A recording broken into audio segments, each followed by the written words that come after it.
कह सकते हैं कि मतगणना शुरू हो गई, हर जगह मतगणना चल रही है। इसके अलावा इस का कोई संदेश नहीं है, लेकिन ये जरूर है कि जन स्वराज पार्टी का 2 जगहों पे आगे होना यह भी शुरुआती रुझान है। मेरा मानना यह है कि जन स्वराज को ये सीट जीतने की स्थिति बनेगी नहीं, क्योंकि उसने कोई अपना इलेक्टोरल कॉलेजियम तैयार नहीं किया। ये देखिए अभी ये बराबर हो गया 95-95। जो मुख्य चैनल्स हैं वो तो हम ऐसा बता रहे हैं जैसे कि बस सरकार बन गई एनडीए की, वो आरजेडी की है ही नहीं है। ये स्थिति है। तो एक केवल माहौल बनाने की स्थिति है ये। मेरा अपना ये मानना है कि मिथिलांचल और तिरहुत के इलाके को अगर छोड़ दिया जाए तो बाकी इलाके में गठबंधन की स्थिति बहुत मजबूत है, और इन 2 इलाकों में भी महागठबंधन मजबूती से लड़ रहा है। आप सोचिए कि अभी जो महुआ से इनके तेज प्रताप का जो चुनाव चल रहा है, शुरुआत में इनको पीछे किया गया, वो आगे चल रहा है। तो स्थितियां बदलेंगी। अभी जो हम लोग को रुझान मिल रहा है वह हम लोग के आकलन के अनुकूल ही है।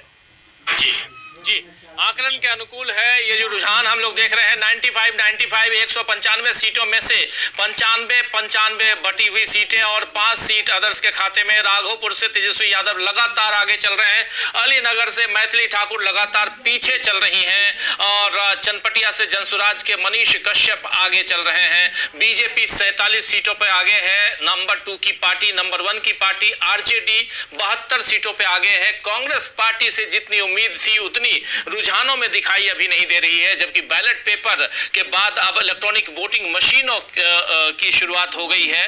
और रघुनाथपुर से अभी आपने देखा था कि ओसामा शाहब जो है वो शहाबुद्दीन के बेटे वो आगे चल रहे हैं। तारापुर से बीजेपी के सम्राट चौधरी लगातार पीछे चल रहे हैं। सम्राट अब आरजेडी जीतेगा या बीजेपी, चलो देखते हैं। अभी बने रहिए आप सभी वीडियो में, तो आगे चलो देखते हैं क्या होता है। 95 तो सीट हो चुका है। सीट यहाँ पर एक मर्डर के बाद परिस्थितियां बिल्कुल बदल गई थी। सिवान से बीजेपी के मंगल पांडे लगातार पीछे चल रहे हैं। तारापुर सीट बीजेपी के सम्राट चौधरी उप मुख्यमंत्री नीतीश सरकार में पीछे चल रहे हैं, और तेजस्वी यादव आगे चल रहे हैं। जेडीयू के अनंत सिंह आगे चल रहे हैं, अनंत सिंह आगे चल रहे हैं। तो ये लगातार मंगल पांडे आगे चल रहे हैं। सिवान से मंगल पांडे आगे हैं, तारापुर सीट से बीजेपी के सम्राट चौधरी पीछे हैं। ये और अब एनडीए 91 और इंडिया गठबंधन 98।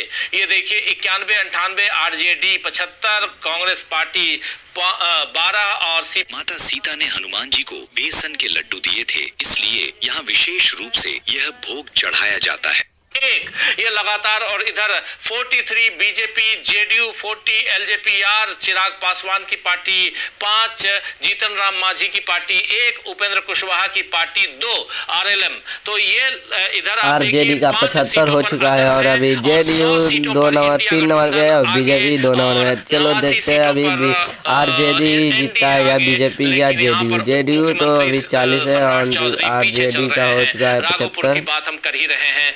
आंचल ये एनडीए का हो गया है 79, गंभीर वहां पर हत्या हो गई। उसके बाद मोकामा की सीट अलग, सिवान की सीटों को देख रहे हैं। 100 हो चुका है आईएनडीए इनके, और ये देखिए एनडीए का हुआ है 89 हो चुका है। चलो अब देखते हैं 194 सीटें हो चुका है। अभी 243 सीटें हैं, कुल सीटें 243 है। 243 में देखते हैं कौन किसका ज्यादा होता है। अभी आगे पीछे कैसे होता ही रहता है। जितने मतदान के कई रिकॉर्ड टूटे थे इस बार, तो उससे ये साफ नजर आ रहा था कि इस बार कुछ बड़ा होगा, चुनावों में कुछ बदलाव देखने को मिल सकता है। और वही जो है इस वक्त रुझानों में देखने को मिल रहा है। जिस तरीके से इंडिया गठबंधन 100 सीटों पर है, वही एनडीए 89 सीटों पर और अदर्स के खाते में 5